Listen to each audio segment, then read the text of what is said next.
Je vous invite à vous lever. Nous lirons aujourd'hui dans Ésaïe, chapitre 6, du verset 1 jusqu'au verset 8.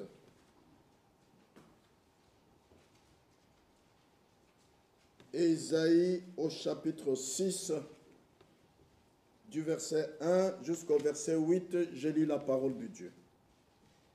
L'année de la mort du roi Osias, je vis le Seigneur assis sur un trône très élevé, et les pans de sa robe remplissaient le temple. Des séraphins se tenaient au-dessus de lui. Ils avaient chacun 6 ailes, 2 dont ils se couvraient la face, 2 dont ils se couvraient les pieds, et 2 dont ils se servaient pour voler. Ils criaient l'un à l'autre et disaient « Saint, Saint, Saint est l'Éternel des armées. Toute la terre est pleine de sa gloire. » Les portes furent ébranlées dans leur fondement par la voix qui retentissait, et la maison se remplit de fumée. Alors je dis, malheur à moi, je suis perdu, car je suis un homme dont les lèvres sont impures. J'habite au milieu d'un peuple dont les lèvres sont impures, et mes yeux ont vu le roi, l'Éternel des armées. Mais l'un de ses séraphins vola vers moi, tenant à la main une pierre ardente qu'il avait prise sur l'autel avec des pincettes. Il en toucha ma bouche et dit, « Ceci a touché tes lèvres, ton iniquité est enlevée et ton péché est expié. » J'entendis la voix du Seigneur disant, « Qui enverrai-je et qui marchera pour moi ?» J'ai répondu, « Me voici, envoie-moi. » Amen. Amen. Que Dieu ajoute ses bénédictions à la lecture de sa parole. Amen. Amen. Asseyez-vous, je vous en prie.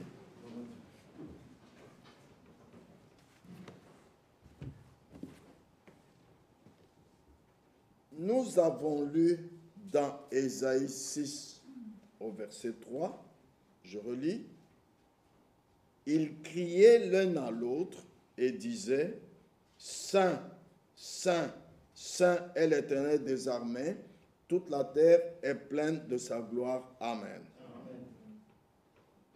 Oui, Dieu est très saint. Et la Bible dit dans 1 Samuel chapitre 2 verset 2, « Nul n'est saint comme l'Éternel. » C'est pourquoi le prophète Ésaïe, lorsqu'il a vu en vision le Seigneur assis sur un trône très élevé, des séraphins se tenaient là et il criait et disait, « Saint, Saint est l'Éternel des armées. » Le prophète Ésaïe, étant influencé par ce cri des séraphins, qui était l'influence de quelqu'un d'autre venant vers lui, et croyant selon la parole qui dit « Nul n'est saint comme l'Éternel », voici ce que le prophète Ésaïe a dit. Ésaïe 6, versets 5 à 7, il a dit ceci. « Alors je dis, malheur à moi, je suis perdu, car je suis un homme dont les lèvres sont impures. J'habite au milieu d'un peuple dont les lèvres sont impures, et mes yeux ont vu le roi, l'Éternel des armées. Mais l'un des séraphins vola vers moi, tenant à la main une pierre ardente qu'il avait prise sur l'autel avec des pincettes. Il en toucha ma bouche et dit, « Ceci a touché tes lèvres, ton iniquité est enlevée et ton péché est expié. » Amen. Amen. Le prophète Ésaïe, qui était auprès de notre Dieu dans une vision, selon la foi qu'il avait dans son cœur, il s'est reconnu indigne. Et ça doit arriver à n'importe qui, car Dieu ne tolère nullement en sa présence quelque chose qui n'est pas sainte. Et la Bible dit, dans 1 Timothée chapitre 5, verset 24,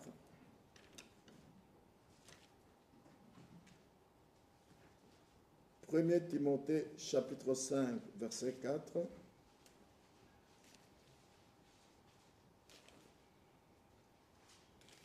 voilà, j'y suis, je lis.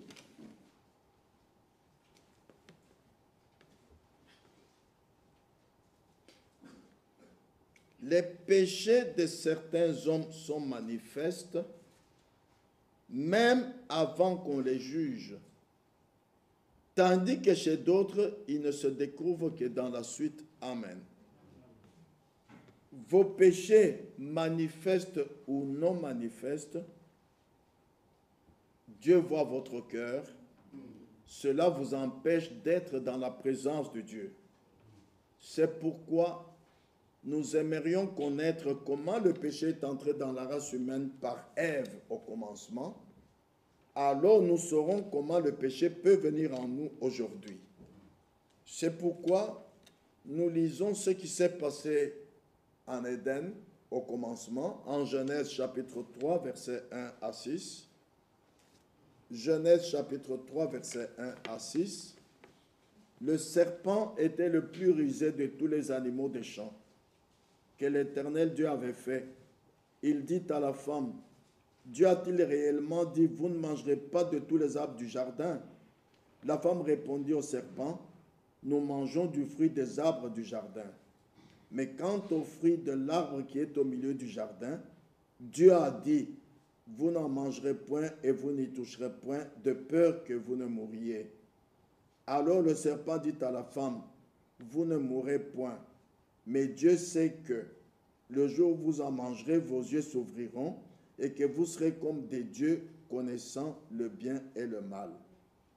La femme vit que l'arbre était bon à manger et agréable à la vue, et qu'il était précieux pour ouvrir l'intelligence.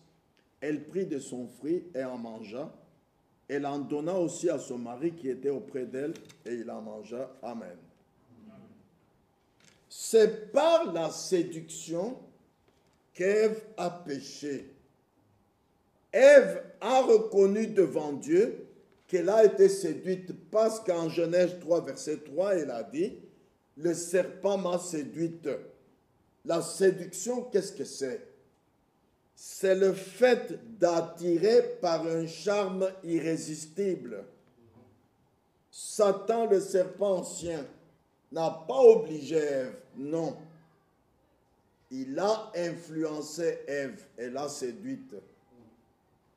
Ève qui avait dit auparavant en Genèse 3:2, Dieu a dit, de tous les arbres du jardin vous pouvez manger, mais quant à l'arbre qui est au milieu du jardin, vous n'en mangerez point de peur que vous ne mouriez. Ève a dit la parole de Dieu telle qu'elle l'avait reçue. Mais après que le serpent a répondu à Ève, selon Genèse 3, versets 4 et 5, le serpent dit à la femme, vous ne mourrez point, mais Dieu sait que le jour où vous en mangerez, vos yeux s'ouvriront et que vous serez comme des dieux connaissant le bien et le mal. En ce moment-là, le serpent exerça un vif attrait sur Ève, en montrant à Ève ce qui est charmant, ce qui est tentant, ce qui est appétissant, ce qui est attirant, ce qui est séduisant. Et cela a influencé les yeux de Ève. Ses yeux s'ouvrirent de ah, auparavant je ne voyais pas la chose comme ça. Et cela a influencé aussi à l'intérieur d'Ève l'esprit de Ève. Alors Ève, son sentiment crut fermement ce qu'elle voit et ce qu'elle entend. C'est pourquoi la Bible dit en Genèse 3:6, la femme vit que le fruit était bon à manger, agréable à la vue. Et ce que Ève voyait auparavant, avant que le serpent l'ait séduite, pensait que Dieu a interdit ça, je ne peux pas manger. Maintenant, après l'influence du serpent sur elle, après la séduction, maintenant, Ève, ses yeux voient que c'est bon et c'est agréable à la vue. Vous voyez? Alors, ce qu'elle voyait avec ses yeux, maintenant, elle le voit autrement. C'est que dans sa conscience, elle croyait que ce n'était pas bon à manger, maintenant, elle voit que c'est bon à manger. Ève a suivi la mauvaise influence du diable, le serpent, et elle a péché. Frères et sœurs, quelle instruction cela nous donne? Ne vous laissez pas influencer par quelqu'un d'autre. D'ailleurs, la première erreur qu'Ève a faite, que vous, sœurs qui croyez en Jésus-Christ, vous ne devez jamais faire, Frère Abraham le dit, elle ne devait pas dialoguer avec un inconnu. Toute femme mariée qui parle avec un inconnu sur la route est en erreur. Il y a là un piège du diable que vous ne voyez pas, mais qui nous est donné dans les instructions bibliques. Ève ne devait pas parler avec le serpent parce qu'elle était une femme mariée. Alors, quand elle l'a fait, elle a subi l'influence du serpent. Elle a suivi la mauvaise influence du diable. Ne vous laissez pas influencer par quelqu'un d'autre, frères et sœurs, qui vous offrirait une meilleure voiture ou une belle maison et vous amènerait à vendre votre droit d'aînesse envers Christ. Prenez garde à ce que vous faites. Ne suivez pas la mauvaise influence. Suivez toujours celui qui est influencé et soutenu par Dieu et dont vous savez que Dieu est avec lui. Amen. Pas un inconnu. En effet, il y a deux puissances qui gouvernent ce monde.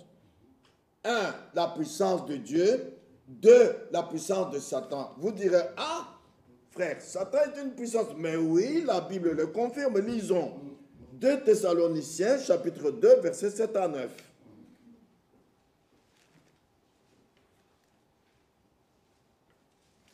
Deuxième épître de Paul aux Thessaloniciens,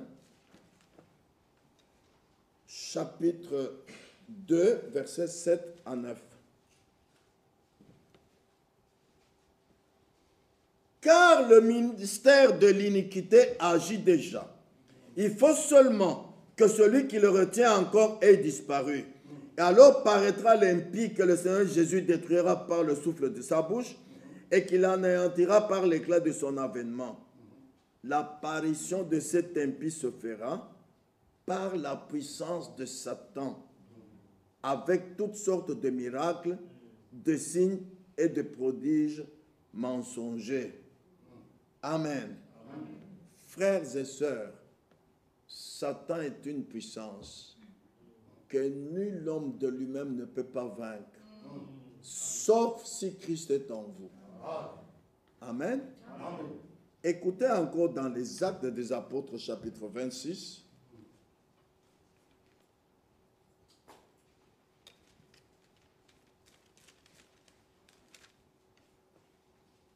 Versets 17 et 18. Acte 26, versets 17 et 18. Je t'ai choisi du milieu de ce peuple et du milieu des païens, vers qui je t'envoie, afin que tu leur ouvres les yeux, pour qu'ils passent des ténèbres à la lumière et de la puissance de Satan à Dieu, pour qu'ils reçoivent par la foi en moi le pardon des péchés et l'héritage avec les sanctifiés. Amen. Amen. Encore la puissance de Satan. 2 Corinthiens chapitre 2, verset 11. 2 Corinthiens chapitre 2,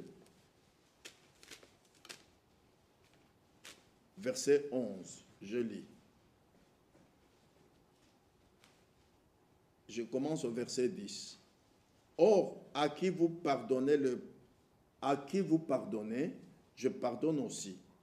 Et que j'ai pardonné, si j'ai pardonné quelque chose, c'est à cause de vous en présence de Christ, afin de ne pas laisser à Satan l'avantage sur nous, car nous n'ignorons pas ses desseins. Vous voyez?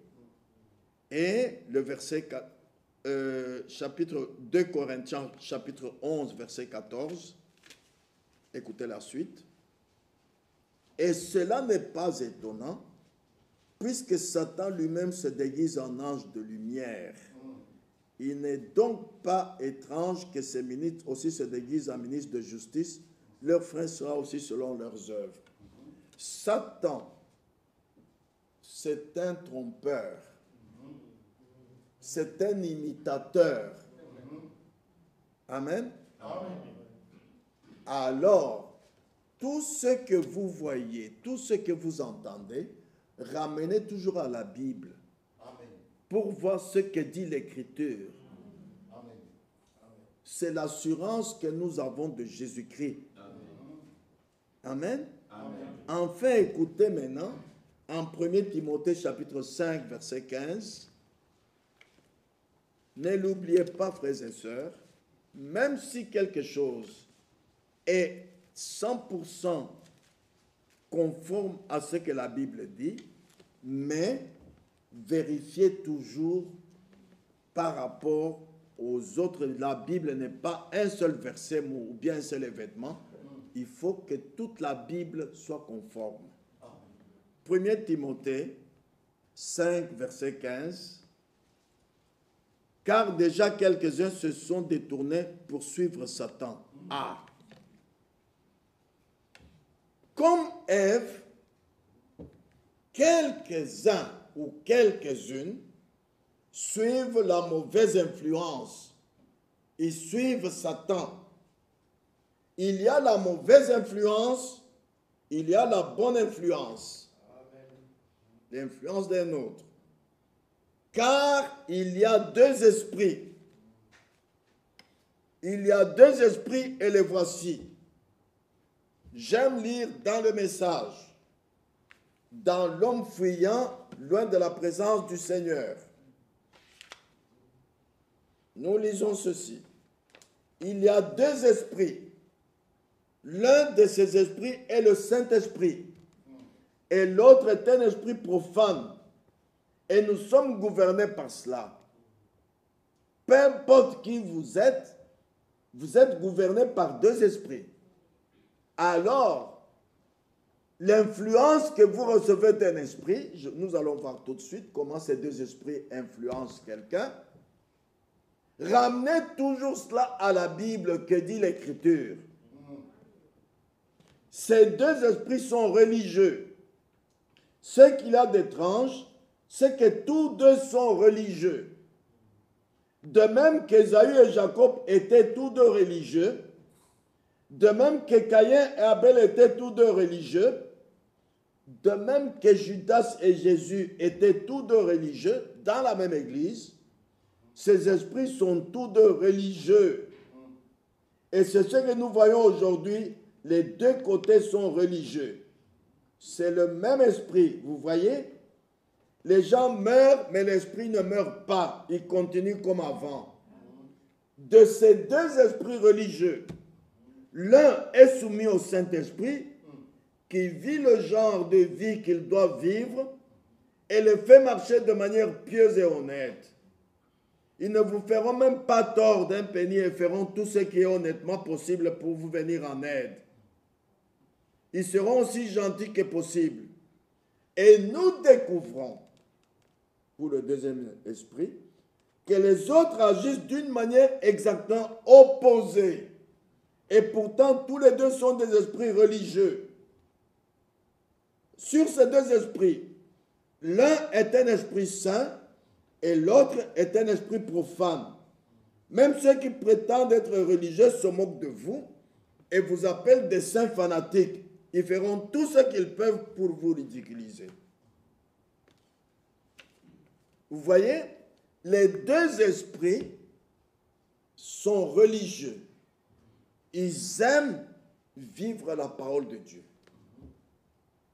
C'est comme Caïn et Abel quand ils sont allés pour donner l'offrande. Maintenant, pour les deux esprits, Dieu dit, en Hébreux 12, versets 15 à 17. Lisons cela. Hébreux 12, versets 15 à 17. Je lis. Veillez à ce que nul ne se prive de la grâce de Dieu, à ce qu'aucune racine d'amertume, poussant des rejetons, ne produise du trouble et que plusieurs n'en soient infectés. À ce qu'il n'y ait ni impudique, ni profane comme Ésaü, qui pour aimer vendit son droit d'aînesse. Vous savez que plus tard, voulant obtenir la bénédiction, il fut rejeté, quoiqu'il la sollicita avec larmes, car son repentir ne put avoir aucun effet. Amen. Maintenant, pour voir comment Ève est tombée, pourquoi Ève a suivi la mauvaise influence du serpent et a été séduite, voyons d'abord qu'est-ce qu'un homme. Comment est-ce qu'un homme est composé? Un homme, c'est un être triple. Il y a 3 parties. Voici les 3 parties de l'homme. La première partie, c'est le corps. La deuxième partie, c'est l'âme. La troisième partie, c'est l'esprit. La première partie, le corps, c'est la chair. Jésus a dit en Jean 6, 63, la chair ne sert de rien. Les paroles que je vous ai dites sont esprit et vie. Mais souvent, beaucoup de gens qui sont croyants s'appuient sur ce qu'ils font dans la chair. Le corps, c'est la chair et il y a 5 portes à cette chair qui donnent accès à la chair, qui dirigent la chair. C'est 1, la vue, 2, le goût, 3, le toucher, 4, l'odorat, 5, l'ouïe. La deuxième partie, c'est l'âme, c'est-à-dire la nature de son esprit qui fait de l'homme ce qu'il est. Chacun est selon ce qu'est son âme. Peu importe l'extérieur que nous voyons, mais Dieu connaît. Amen. C'est pourquoi nous devons nous méfier sur ce que nous glorifions dans un frère ou dans une sœur. Ce n'est pas encore suffisant. D'ailleurs, je viens de vous dire que certains péchés sont manifestes, d'autres ne sont pas manifestes. Amen. Quelqu'un peut être extérieurement et paraître faire de bonnes œuvres, mais il pêche dans son cœur. Jésus a dit, si quelqu'un convoite une femme, il a déjà commis adultère dans son cœur. Amen. Les hommes ne verront pas ça, mais Dieu voit ça. Alors l'âme, la deuxième partie du corps humain, c'est la nature de l'esprit de l'homme qui fait de l'homme ce qu'il est. C'est le parvis intérieur avec 5 sens aussi qui dirigent l'âme. La conscience, l'imagination, la mémoire, les passions et l'affection. Quand vous imaginez des choses, ce n'est pas avec votre chair. Cela se passe à l'intérieur de vous. Cela se passe dans le parvis intérieur, dans l'âme. C'est pourquoi il n'y a que Dieu et Dieu seul qui connaît ce qu'est chaque homme, qui connaît ce qu'est chaque femme. Pas nous. Amen. Ah. Et la troisième partie, l'esprit, c'est dans le cœur que se trouve l'esprit. Oui, l'esprit est au centre du cœur. Et c'est au centre du cœur que Dieu vient établir son trône. Et Dieu a choisi le cœur de l'homme comme tour de contrôle. Le diable a choisi la tête de l'homme comme tour de contrôle. Maintenant, voici comment se fait l'influence d'un autre. C'est pourquoi, frères et sœurs, ce n'est pas bien de dire « moi je pense que »,« moi je vois que ». Non. Non, non, non, non. Il faut ce qui vient du cœur. Dieu m'a dit. Maintenant, voyons comment le pécheur est influencé. Comment est-ce que Ève a été influencée? Elle qui, devant le serpent, a cité la parole telle qu'elle a reçue, telle qu'elle croit, mais quand même elle est tombée. Le pécheur est influencé par un esprit, parce qu'il a un esprit qui est la troisième partie de son corps. Suivez bien. Satan peut vous influencer, et c'est ce qui se passe dans la ville ici, sans parler, Ce que vous voyez avec vos yeux va directement jusqu'à l'intérieur. C'est ce qui est arrivé avec Ève. Le faux exerce une influence et le vrai exerce aussi une influence. Oui, je viens de vous dire qu'il y a deux esprits, qu'il y a deux puissances. Le monde est influencé par les puissances démoniaques. Les chrétiens aussi sont influencés par un esprit, c'est le Saint-Esprit. Mais vous avez à faire le choix. Amen. Vous avez le choix à faire. Les deux esprits exercent leur influence. C'est à vous de faire le choix. C'est pourquoi la Bible déclare en 1 Jean 2,15 « N'aimez point le monde, ni les choses qui sont dans le monde. Si quelqu'un aime le monde, l'amour du Père n'est point en lui. Car le monde est influencé par les puissances démoniaques. » Écoutez bien, frères et sœurs. Quand nous vous prêchons, n'aimez point le monde.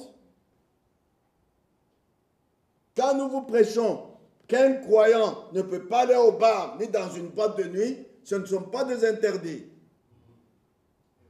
Nous vous faisons connaître comment se fait le salut.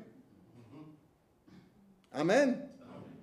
Nous vous avertissons qu'attention, dans le monde est influencé par les puissances démoniaques.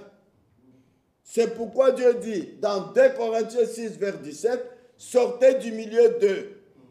Ne touchez pas à ce qui est impur et je vous accueillerai. Amen. Dieu nous invite à revenir en communion avec lui. Amen. Laquelle communion était brisée au jardin d'Éden. Amen. Amen. Alors, beaucoup ne voient que les commandements. Non. La chose essentielle, c'est la communion qui a été brisée entre les enfants de Dieu et Dieu lui-même. C'est ce que Dieu a rétabli. Voyez la faute de David. Dans 2 Samuel, chapitre 11, versets 2 et 5. 2 Samuel, chapitre 11, versets 2 à 5.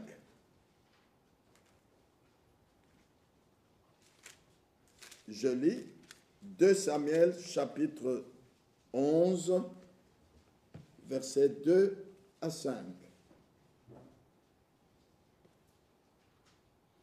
Un soir, David se leva de sa couche et comme il se promenait sur le toit de la maison royale, il aperçut de là une femme qui se baignait et qui était très belle de figure. David fit demander qui était cette femme. On lui dit, n'est-ce pas Bathsheba, fille d'Eliam, femme d'Uri, le Héthien? Et David envoya des gens pour la chercher. Elle vint vers lui et il coucha avec elle. Après s'être purifiée de sa souillure, elle retourna dans sa maison. Cette femme devint enceinte. Elle fit dire à David, je suis enceinte. David a eu la mauvaise influence. Et le monde est influencé par les puissances démoniaques. Cela a amené David à commettre adultère. Et puis à faire tuer même le mari de cette femme. Alors que Dieu a dit, sortez du milieu d'eux, ne touchez pas à ce qui est impur.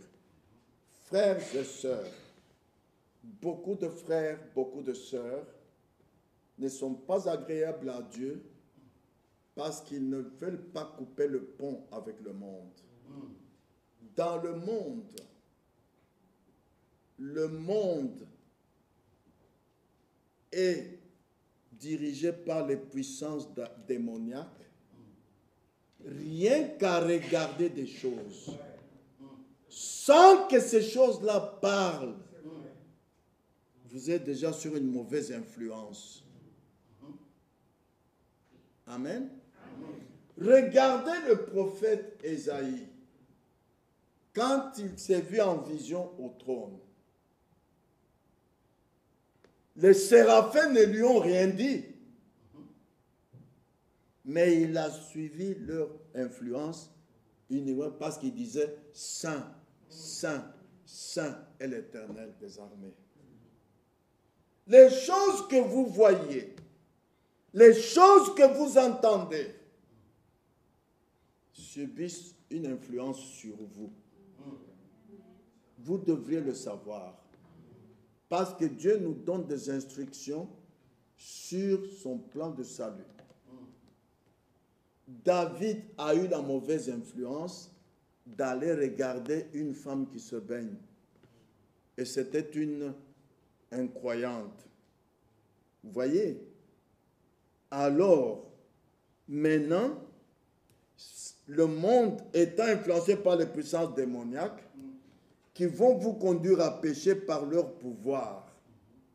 Ici, j'aimerais donner une petite instruction aux jeunes sœurs célibataires, aux jeunes frères célibataires que nous trouvons dans la semence du serpent, au paragraphe 114 jusqu'à 116. La femme est simplement une partie de l'homme. Et quand un homme prend une épouse, si elle est vraiment son épouse, une épouse donnée par Dieu, alors elle sera pour lui tout comme une partie de lui. C'est-à-dire, il n'y aura jamais de divorce. Parce que, quand vous regardez au commencement en Genèse, Dieu n'est pas allé chercher une femme en la créant à part et l'amener à Adam. Quand Dieu a dit, il n'est pas bon que l'homme soit seul, Dieu a fait endormir Adam et il a sorti la femme du côté d'Adam. La femme est un sous-produit. C'est pourquoi elle est un sexe plus faible. La femme n'est pas de la création originale, non. Mais il y a ici quelque chose que Dieu veut nous révéler. Votre femme, c'est une partie de vous. Même si elle fait du mal, vous allez pardonner. Si vous prenez un marteau, vous tapez pour enfoncer un clou dans le mur. Et maintenant, vous vous trompez, vous tapez sur la main gauche, vous vous cassez le doigt. Vous allez prendre la main gauche et taper aussi la main droite, casser le doigt? Non. Au contraire, la main droite qui a tapé la main gauche va la tenir. Vous voyez? Quand votre femme est votre femme, vous ne divorcerez jamais. Amen.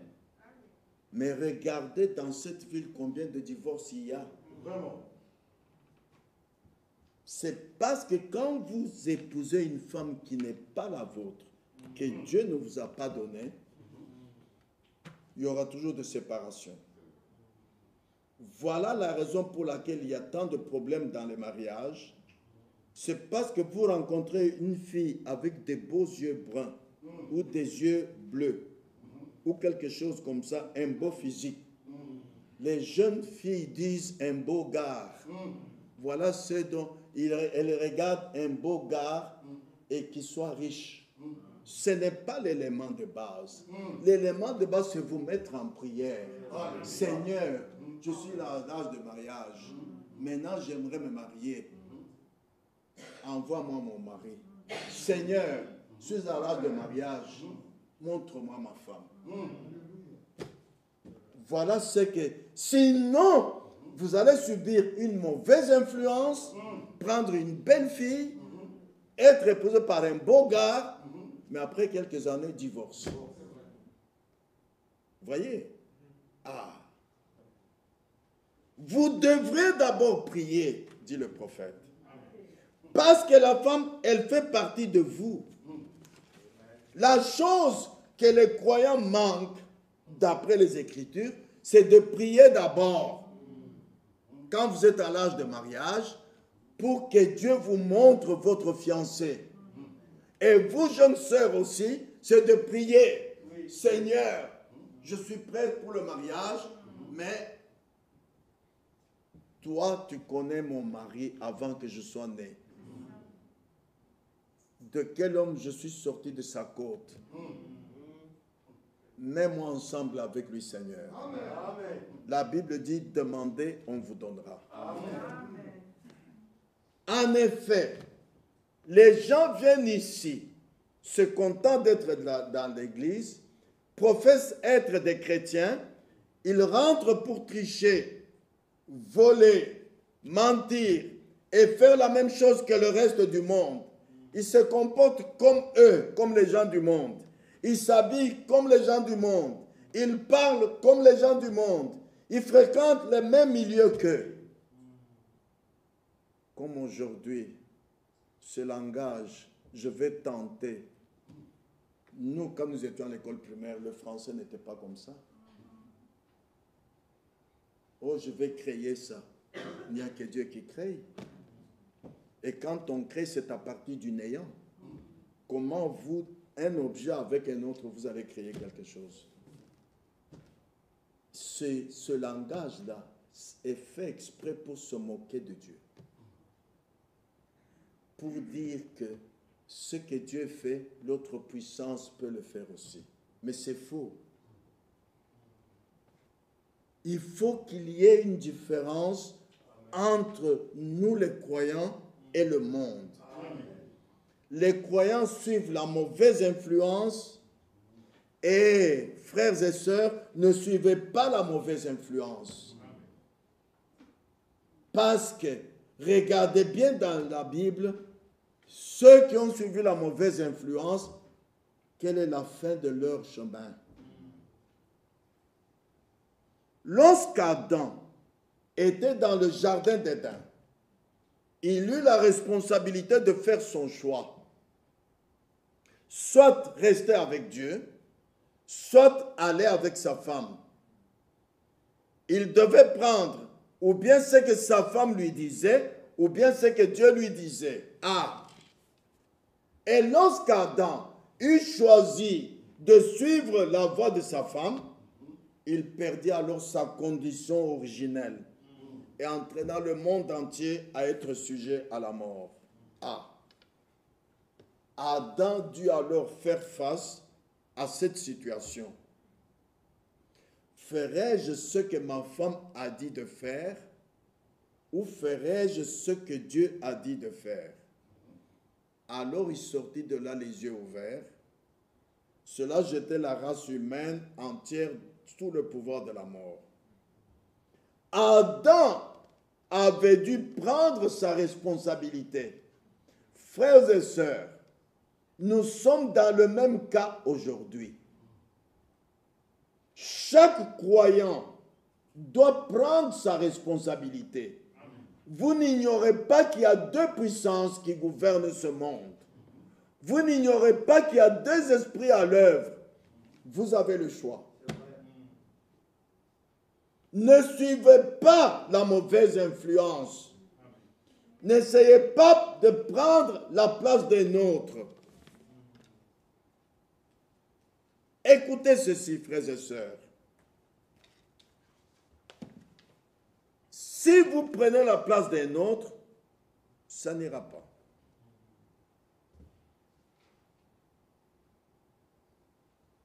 L'ordre de Dieu pour l'homme, c'était de rester à sa place.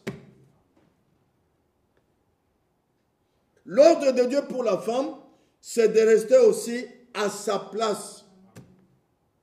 Vous ne pouvez pas prendre la place d'un homme, mais elles essayent de le faire. Mais ne le faites pas. Vous, hommes, ne prenez pas la place de la femme.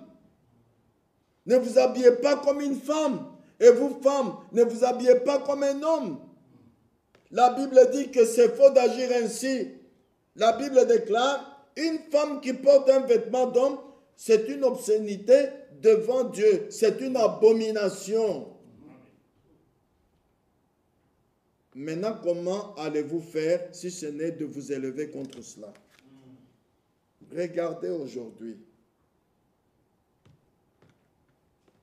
Satan a tellement mis son influence sur le monde qu'une chose impensable arrive. Un homme devient une femme carrément. Et une femme devient un homme. Un jeune garçon dit à ses femmes, moi, je ne suis pas un garçon. Non, moi, je suis une fille. Moi, je suis une fille. Je voudrais changer de sexe. Même le gouvernement accepte cela. Vous voyez combien le monde est sous la puissance démoniaque. Dieu a créé l'homme pour rester à sa place d'homme. Et la femme pour rester à sa place femme. Quand une femme se met en pantalon, dans son cœur, elle désire ressembler à un homme. Ce n'est pas ce que Dieu a dit, c'est une abomination. Frères et sœurs.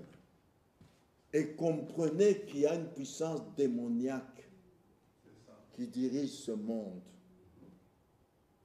Alors, ne suivez pas cela. Nous avons une puissance qui nous dirige, c'est le Saint-Esprit. Amen. Alléluia. Écoutez encore ce que le prophète nous dit ici. Il dit, ne subissez pas l'influence de quelqu'un d'autre.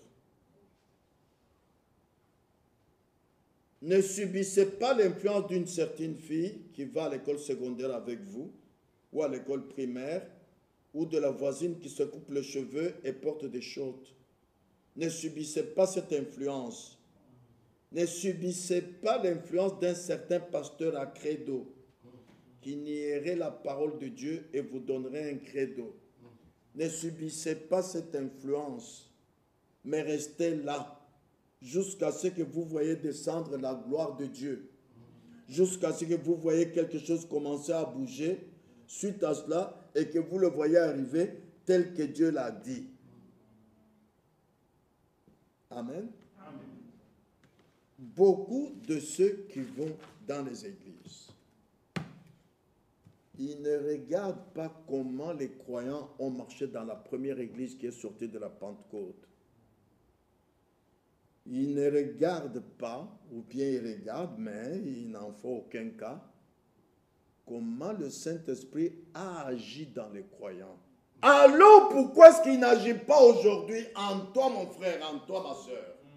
Comment est-ce que beaucoup de ceux qui vont dans l'église, des années, ils ne connaissent pas sa position en Christ? Comment cela? Est-ce que réellement vous lisez ce qui s'est passé dans la première église ou pas?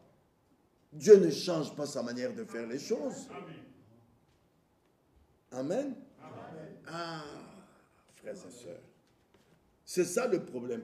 Cherchez votre position et demeurez-y. Que personne ne vous bouge de là. Amen. Amen. Quand vous allez à une invitation, même des membres de famille, passez sa fête d'anniversaire, et qu'on vous dit jouez aux cartes, vous acceptez, mais vous ne connaissez pas votre position. Vous ne connaissez pas votre position. Si jamais vous donnez de l'herbe au chien, il ne va pas manger, le chien connaît sa position. Si vous donnez de la viande à la chèvre, elle ne va pas manger. Mais comment un enfant de Dieu véritable fera ce que Dieu a dit qu'il ne peut pas faire? Comment cela? Il suit une mauvaise influence. Ne suivez pas une mauvaise influence. Amen. Amen. Dans la semence du serpent, le prophète nous dit ceci, le prophète de notre temps. Et vous les femmes, qui mettez ces espèces de pantalons là et tout, et qui les portaient dehors. La Bible dit, c'est une abomination pour une femme de mettre un vêtement d'homme et pour un homme de mettre un vêtement de femme. Et les hommes deviennent chaque jour plus efféminés et les femmes deviennent plus masculines. Parce qu'ils suivent une mauvaise influence. Parce que vous voyez dans la ville, toutes les jeunes filles en mini-jupe, ça vous attire. Il y a quelque chose qui ne va pas, vous ne connaissez pas votre position. Quand vous mettez une chèvre que vous élevez et un chien ensemble, la chèvre ne sera jamais attirée par la viande que le chien mange. Et le chien ne sera jamais attiré par l'herbe que votre chèvre mange. Comment est-ce qu'un enfant de Dieu peut être attiré par ce qui se passe dans le monde? Une jeune croyante attirée par une mini-jupe, attirée par un pantalon que les autres jeunes filles mettent, ignorant ce que Dieu a dit, l'influence des nôtres.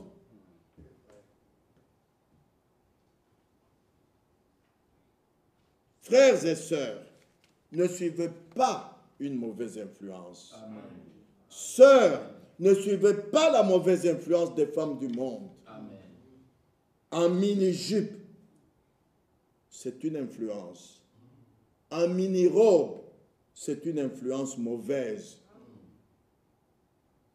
Ces chemisiers ou ces robes avec une partie du dos visible, c'est une mauvaise influence.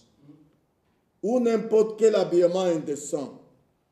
Toute action qu'une personne exerce sur une autre ainsi, regardez ce que les sœurs, peut-être, à quoi elles n'ont pas fait attention.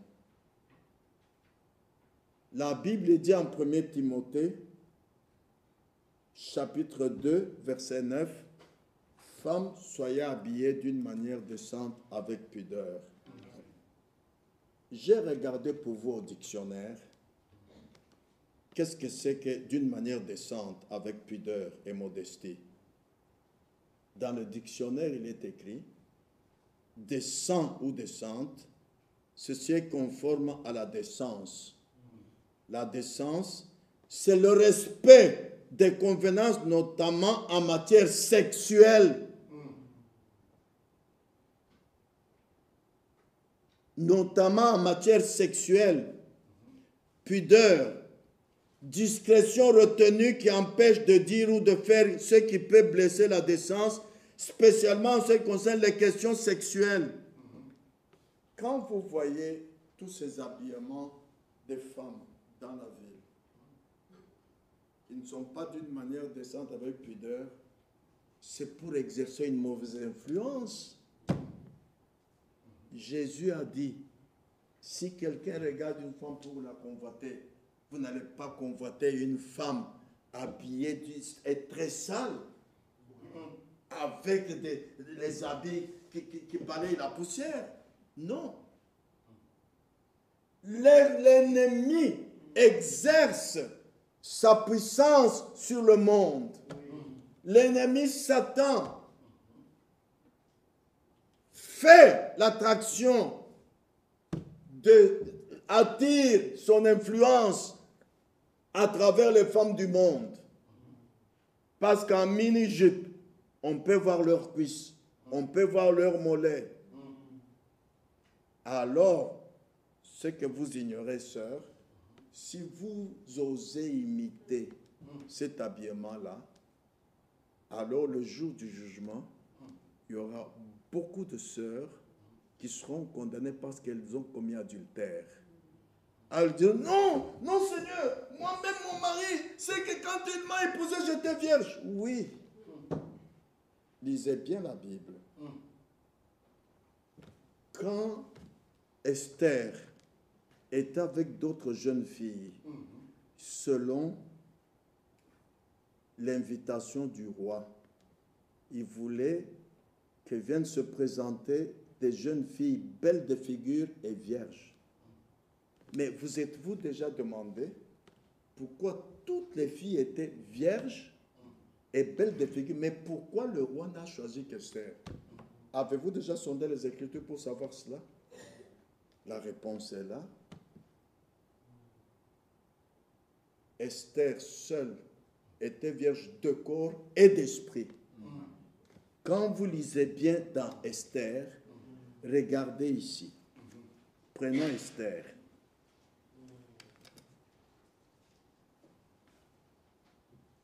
Esther chapitre 2, verset 13. C'est ainsi que chaque jeune fille allait vers le roi Et quand elle passait de la maison des femmes dans la maison du roi, on lui laissait prendre avec elle tout ce qu'elle voulait.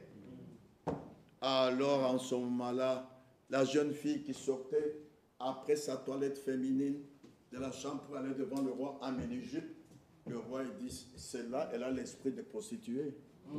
Je ne la prends pas.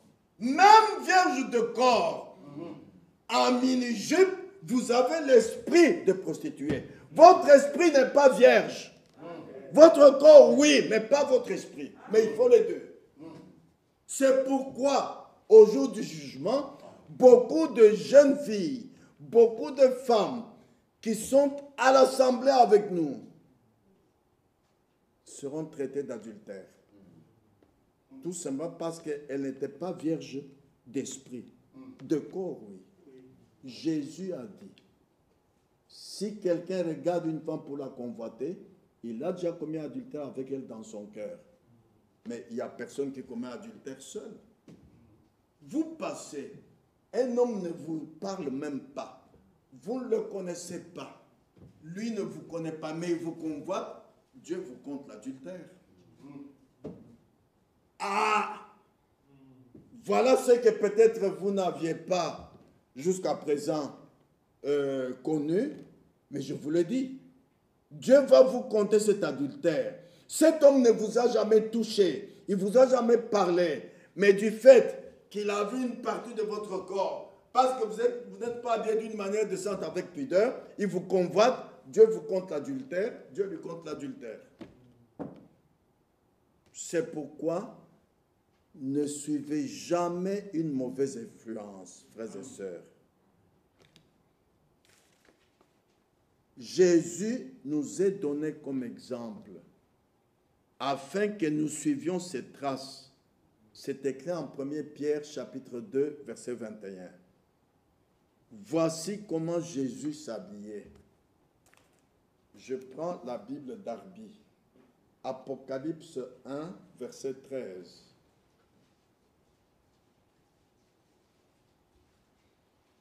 Commençons au verset 12.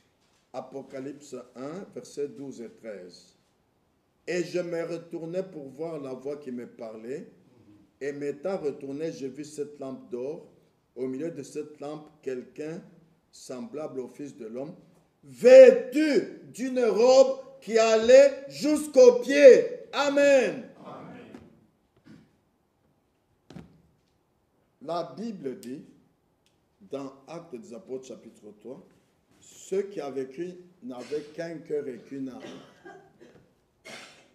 Mais quand nous regardons dans l'assemblée, les sœurs ont la longueur de robes différentes. Il y a des robes qui arrivent au mollet, il y en a qui arrivent aux chevilles, il y en a qui arrivent jusqu'aux pieds comme Jésus. Alors les sœurs demandent souvent, mais comment vous parlez de Jésus en robe? Oui, mais comment est-ce que comment est-ce que vous regardez Jésus avec des cheveux longs? Pourquoi vous n'avez jamais posé la question? Comment Jésus a des cheveux longs comme une femme? La Bible dit, en Christ il n'y a ni homme ni femme. Jésus est un Naziréen. En lui, il y a des choses pour les femmes, il y a des choses pour les hommes. C'est pourquoi quand vous lisez la Bible, il ne faut pas la lire superficiellement, comme si vous lisiez un journal. Cette Bible est cachée aux sages et aux intelligents. Amen. Elle est mystérieuse. C'est révélé aux enfants qui veulent apprendre. Amen. Peu importe combien d'études vous avez faites, en lisant la Bible d'une manière intellectuelle, vous ne recevrez jamais rien de Dieu. Il faut qu'elle vous soit révélée. Il faut que vous ayez la révélation spirituelle. Vous voyez, nous lisons dans Galates chapitre 3, versets 27 et 28. Galates chapitre 3.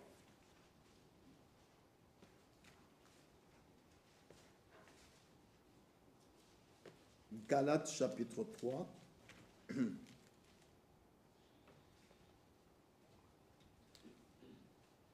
Versets 27 et 28.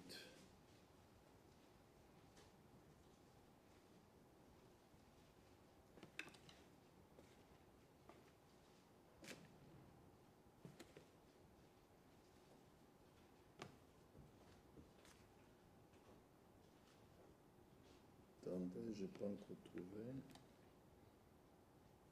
27. Vous tous qui avez été baptisés en Christ, vous avez revêtu Christ. Il n'y a plus ni juif ni grec, il n'y a plus ni esclave ni libre, il n'y a plus ni homme ni femme, car tous vous êtes un en Jésus-Christ. Selon ce que le Saint-Esprit vous révèle et selon la manière qu'il vous conduit, en Christ, comme il est naziréen, ceux qui sont baptisés du Saint-Esprit, le Saint-Esprit vous conduit à prendre l'exemple en Jésus-Christ. Amen. Amen. Ah. Donc ici, vous êtes confondus. Vous ne pouvez pas lire la Bible d'une manière intellectuelle et comprendre. Non. C'est pourquoi même les gens du monde, vous vous rappelez, dans le temps passé, il y a un musicien qui a chanté mal en se moquant de Jésus pour ses cheveux longs. Vous ne pouvez pas comprendre comment Jésus peut avoir les cheveux longs comme une femme. Allez lire Nombre chapitre 6, verset 1. Jésus-Christ était naziréen. Mais nous retenons une chose, Dieu a dit, 2 Corinthiens chapitre 6, verset 17 et 18, sortez du milieu d'eux. Maintenant, aujourd'hui, l'enseignement biblique nous a dit pourquoi nous devons sortir du monde. Parce que le diable exerce sa puissance sur le monde. La puissance démoniaque est d'exercer sur le monde. L'influence du diable est exercée sur le monde. Alors, quand vous ne sortez pas du monde, ce que vous voyez, rien qu'en regardant, sans qu'on vous parle, cela va vous influencer même jusqu'à l'intérieur. Le fait d'aller au bar, rien que d'entrer au bar, ce n'est pas un péché. Mais, quand vous croyant vous entrez au bar, vous ne sortirez jamais comme vous êtes entré. Parce que là, vous allez subir des influences mauvaises. La femme qui vous sert va vous tapoter sur les épaules. Elle peut même vous donner un bisou sans que vous le lui ayez demandé. Quand vous entrez dans la boîte de nuit, il y a une Bathsheba là-bas. Quoi? Le striptease. Alors rien que ça, la femme qui fait le striptease ne parle pas. Elle est calme. Mais c'est par elle que Satan transmet son influence sur le monde. Ce que vous voyez là, vous allez subir une mauvaise influence. C'est ce qui est arrivé à Ève. C'est pourquoi, frères et sœurs, croyez la parole de Dieu. Amen. Croyez le message de l'heure. Amen. Amen. Ah. La même promesse que Dieu avait faite à Abraham, Dieu vous l'a faite aussi. Car vous êtes la semence d'Abraham lorsque vous êtes en Christ. Nous lisons dans Luc chapitre 1, versets 71 à 77. Luc chapitre 1, versets 71 à 77. Dieu nous a envoyé un sauveur. Un sauveur qui nous délivre de nos ennemis et de la main de tous ceux qui nous haïssent. C'est ainsi qu'il manifeste sa miséricorde envers nos pères et se souvient de sa sainte alliance selon le serment par lequel il avait juré à Abraham, notre père, de nous permettre, après que nous serions délivrés de la main de nos ennemis, de le servir sans crainte, en marchant devant lui dans la sainteté et dans la justice tous les jours de notre vie. Et toi, petit enfant, tu seras appelé prophète du Très-Haut, car tu marcheras devant la face du Seigneur pour préparer ses voies, afin de donner à son peuple la connaissance du salut par le pardon de ses péchés. Amen. Dieu qui nous sauve nous donne aussi la connaissance du salut. Si vous ne saviez pas que Satan exerce l'influence sur le monde, exerce la puissance démoniaque sur le monde, vous ne sortirez jamais du monde. Vous sortirez, mais vous aurez toujours des amis incroyants avec vous, qui viennent manger avec vous, qui se promènent avec vous. Mais Dieu a dit, sortez, ne touchez pas à ce qui est impur. N'ayez aucune relation avec le monde. Parce que quand vous avez même une petite relation avec le monde, vous êtes en contact avec une mauvaise influence. Vous allez subir une mauvaise influence sans le savoir. Parce que Satan est une puissance. Et Satan ne nous aime pas, nous les enfants de Dieu. Vous oubliez ça. Vous devez savoir que Satan ne nous aime pas. Et puis, nous avons lu ici que nous serions servis de la main de nos ennemis, de le servir sans crainte. Nous tous, Dieu a fait de nous sacrificateurs, c'est-à-dire nous tous, hommes et femmes, nous devrions servir le Seigneur. Mais comment se fait-il, frères ou sœurs, depuis 10 ans, 15 ans que vous avez cru, il n'y a rien qui montre que vous servez le Seigneur. Mettez votre vie en ordre avec Dieu. Amen. Alors Dieu vous appellera à le servir. Amen. Amen. Il y a l'opération des dons spirituels. Il y a la manifestation de la puissance du Saint-Esprit. Il y a les ministères. Lisez 1 Corinthiens 12, tout est là. Quelle est votre place dans le corps de Christ? Il suffit de mettre votre vie en ordre. Alors Dieu, qui est en communion avec vous, va agir au travers de votre vie selon ce qu'il vous a prédestiné avant la fondation du monde. Amen. Amen. Parce que, comme Abraham, quand Dieu avait appelé Abraham à sortir de sa famille, à sortir du monde, quand Abraham est sorti avec son père et avec l'autre, Dieu s'est retiré d'Abraham. Abraham est resté seul. Dieu a attendu jusqu'à ce que le père d'Abraham meure et qu'Abraham se sépare de l'autre. Alors, Dieu est revenu en communion avec Abraham, lui a dit, voici le pays dont je t'avais parlé. C'est la même promesse que nous avons. Frères et sœurs, tant que vous ne sortez pas du monde, sans avoir aucune relation avec le monde, Dieu vous quitte tout simplement. Peu importe combien vous êtes saints, peu importe combien vos œuvres sont bonnes, peu importe combien d'années vous avez fait dans l'assemblée, Dieu vous quitte tout simplement. Comme il avait quitté Abraham, il suffit que vous mettiez votre vie en ordre, Dieu revient. Comme il est revenu auprès d'Abraham. Et sans lui, nous ne pouvons rien faire. Amen. Vous avez besoin d'être en communion avec Dieu pour manifester l'opération des dons spirituels, manifester la puissance du Saint-Esprit, parler en langue, prophétiser. Il vous faut être en communion avec Dieu.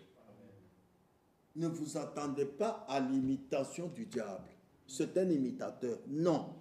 Dieu attend que vous soyez en ordre avec lui. Il revient vers vous et il travaille au travers de votre être. Amen. Nous lisons dans Psaume chapitre 111, verset 10. Psaume 111, verset 10.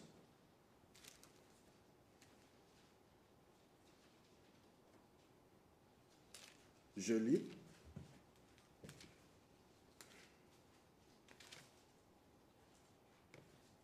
La crainte de l'Éternel est le commencement de la sagesse. Amen. Tous ceux qui l'observent ont une raison saine. Amen. Sa gloire subsiste à jamais. Amen. Amen.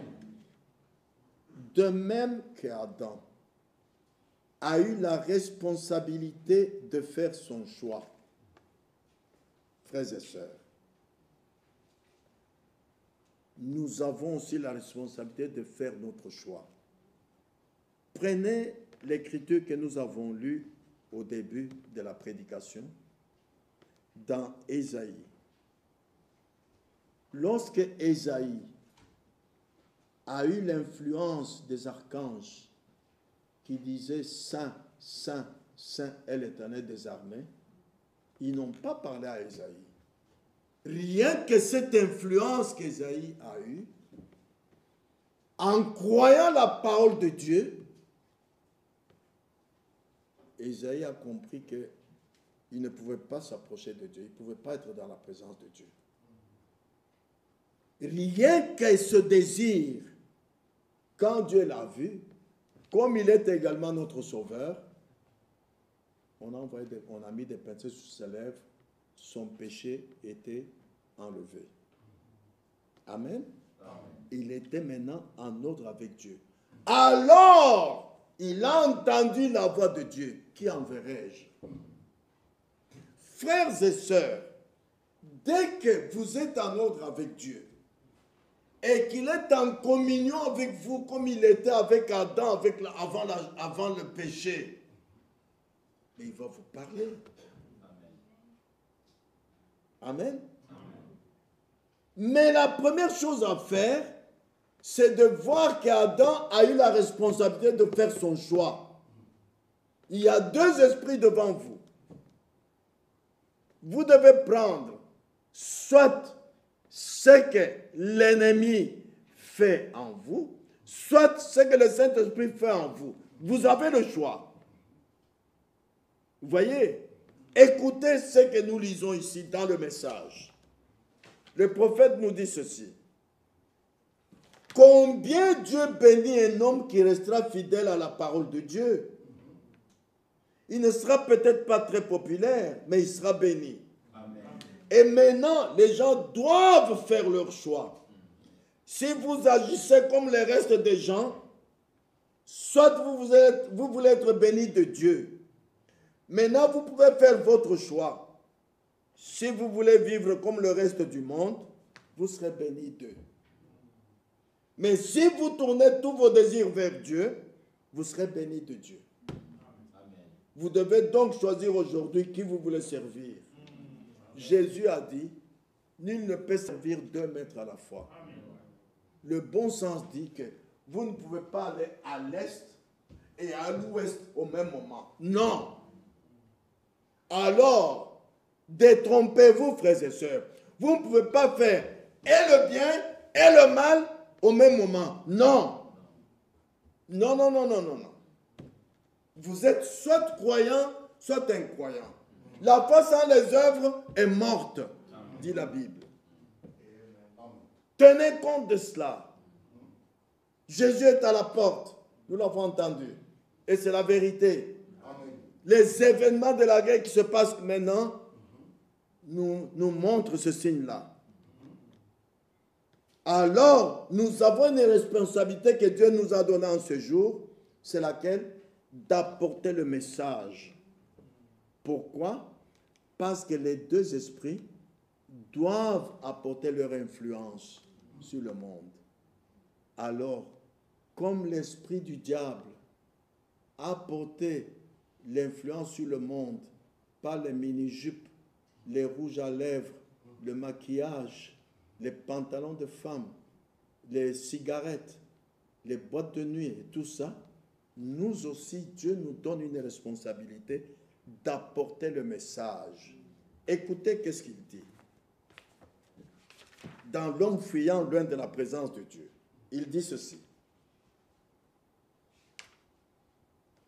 La responsabilité que Dieu nous a donnée en ce jour est d'apporter le message. Nous devons descendre et aller annoncer partout le message et dire aux gens que Jésus-Christ vient, qu'il est Dieu et qu'il vient bientôt. Il n'y a plus aucun espoir dans le monde si ce n'est l'espoir de la venue du Seigneur. Notre espoir repose en Dieu. Amen. Le monde entier est dans l'incertitude de ce qui sera demain avec cette guerre en Ukraine. Le monde entier. Écoutez bien les informations. Mais nous, notre espoir repose en Dieu. Amen. Et nous avons la responsabilité d'aller le dire au monde. Mais comment? Écoutez, c'est par là que nous allons terminer. Nous devons dire aux gens que nous vivons dans l'heure de la venue du Fils de Dieu. Amen. Nous voulons veiller, être sans cesse en éveil. Amen. prêts à donner une réponse correcte à l'homme. Nous devons faire cela. Mais comment le faire? Nous devons influencer les autres, influencer les incroyants. Il faut de l'influence, la bonne influence. Le prophète dit ailleurs que ce que nous recherchons dans tout réveil, c'est d'amener les âmes perdues à Christ. Vous allez dire, frère, mais nous avions lu la fois passée Romains. Ceux qu'il a connus d'avance, il les a aussi appelés. Ceux qu'il a appelés, il les a justifiés. Ceux qu'il a justifiés, il les a sanctifiés. Ceux il les a glorifiés. Dieu connaît les siens. Une âme prédestinée, même si elle est une prostituée aujourd'hui, même si c'est un fumeur de cigarettes, même si c'est un bandit, vous n'en connaissez rien. Vous, votre responsabilité, c'est d'amener les âmes à Christ. Amen. 2, il faut réveiller l'Église en ramenant l'Église à un état spirituel, là où il doit être dans une communion intime avec Dieu. 3, prier pour les malades, pour que l'Église voie que nous avons un Dieu vivant. Par sa meurtrissure, nous avons été guéris. Et cela se manifeste maintenant. Il faut de l'influence et la bonne influence. Écoutez ce que nous lisons dans la Bible. 2 Corinthiens chapitre 3, versets 2 et 3.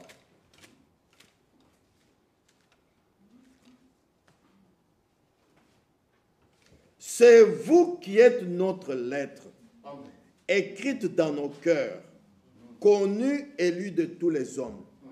Vous êtes manifestement une lettre de Christ, écrite par notre ministère, non avec de l'encre, mais avec l'Esprit du Dieu vivant.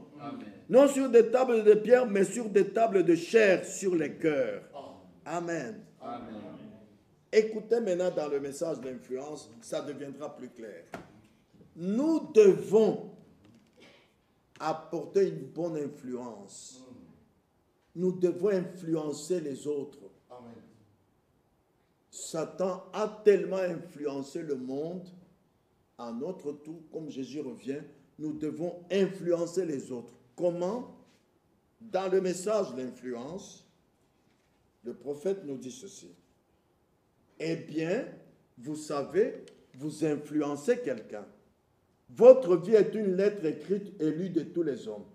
C'est pourquoi, si votre vie ne s'accorde pas avec votre témoignage, ou plutôt votre témoignage ne s'accorde pas avec votre vie, vous placez une pierre d'achoppement sur le chemin de quelqu'un d'autre.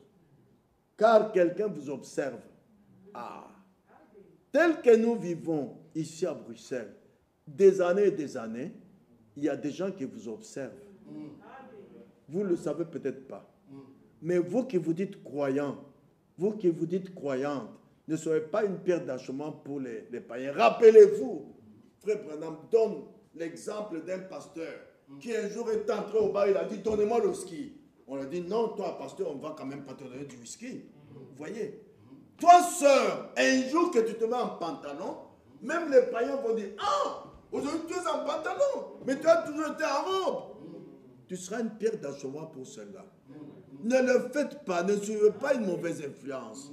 Apportez une bonne influence. Vous voyez? Parce que vous êtes une lettre écrite, lue de tous les hommes. Une lettre de Christ. Et votre vie doit témoigner cela. Vous voyez? Un petit enfant observe sa mère. Il observe son père. Écoutez un autre passage, comment il dit. Que devraient faire les chrétiens? Nous sommes des fils et des filles du roi. Quoique étrangers, agissons comme des fils et des filles. Femmes, laissez pousser vos cheveux. Arrêtez de porter ces vêtements que vous portez. Des habits immoraux et tout. Hommes, redevenez des hommes comme il en faut. Agissez comme des fils et des filles de Dieu. Amen. Vous êtes des étrangers ici, mais souvenez-vous, nous sommes des fils du roi. Amen. Il faut de l'influence, frères et sœurs. Galates 2, 20 dit, ce n'est plus moi qui vis, c'est Christ qui vit en moi. Amen. Voilà l'influence qu'il nous faut. Amen. Amen. Frères et sœurs, ne suivez pas la mauvaise influence. N'essayez pas d'aller au ciel sur base d'un système dénominationnel. La dénomination est fondée sur la pensée humaine, ce que l'homme pense. Non, ça ce n'est pas bien. Il faut ça. Non, pour nous c'est que dit l'Écriture. Amen. Voilà. Toutes les armes de Dieu sont surnaturelles. Toutes les armes du croyant consistent à regarder à l'invisible. Maintenant, lisons pour terminer l'écriture que nous avons lue au commencement dans Ésaïe chapitre 6, versets 5 à 8. Ésaïe 6, versets 5 à 8. Alors je dis, malheur à moi, je suis perdu, car je suis un homme dont les lèvres sont impures. J'habite au milieu d'un peuple dont les lèvres sont impures, et mes yeux ont vu le roi, l'Éternel des armées. Qu'est-ce que le prophète Ésaïe voulait là-bas? Il désirait mettre sa vie en ordre avec Dieu. Et Dieu qui a vu son cœur, lui a envoyé des séraphins. L'un des séraphins vola vers moi, tenant à la main une pierre ardente, qu'il avait prise sur l'autel avec des pincettes. Il en toucha ma bouche et dit, « Ceci a touché tes lèvres, ton iniquité est enlevée et ton péché est expié. » Maintenant, écoutez. Sa vie étant en ordre avec Dieu, étant revenu dans la communion avec Dieu, écoutez le verset 8. J'entendis la voix du Seigneur disant, qui enverrai-je et qui marchera pour nous? J'ai répondu, me voici, envoie-moi. Amen. Nous avons vu la fois passée que Dieu nous appelle à une conférence. Dieu nous aime. Amen. Amen. La preuve en est que quand le péché est entré dans la race humaine, Dieu n'a pas dit c'est fini, ils sont perdus. Non, il a dit Adam, Adam, où es-tu? Et Adam a répondu, voilà l'accomplissement d'Ésaïe 1,18. Venez et plaidons. Même si vos péchés sont rouges comme le cramoisi, ils deviendront blancs comme la neige. Amen. Moi, votre créateur, je suis votre sauveur. Venez. Amen. Même si tu as péché, ma soeur, mon frère, même si ta vie n'est pas en ordre, de quelle manière, Dieu t'appelle. Amen. Amen. Amen. Dieu t'appelle. Il est ton sauveur. Vas-y. Seulement parle-lui dans toute sincérité. Amen. Seigneur, je reconnais que j'ai fait telle mauvaise chose. Je reconnais que je m'habille d'une manière non décente. Maintenant, je retire ma pensée. Si tu doutes sur ton habillement, demande à Dieu, Seigneur, est-ce que je suis habillé d'une manière décente avec pudeur? Il va te répondre. Amen. Amen. Mais la seule chose est que chacun de nous ait le désir de mettre sa vie en ordre avec Dieu. Amen. Amen. Ah, frères et sœurs. Alors, quand tu auras mis ta vie en ordre avec Dieu, la preuve en est que tu entendras la voix de Dieu. Qui enverrai-je? Et tu diras, mais voici Seigneur, envoie-moi. N'est-ce pas merveilleux? Ce sera une grande joie, une grande bénédiction pour n'importe quel frère, n'importe quelle sœur. Oh, plus que beaucoup de millions d'argent, ça. Entendre la voix de Dieu qui te parle, et tu es en dialogue avec lui, tu es en conférence avec lui. Qui enverrai-je? Tu dis, envoie-moi Seigneur. Amen. Que Dieu vous bénisse. Amen. Inclinez la tête pour l'adoration.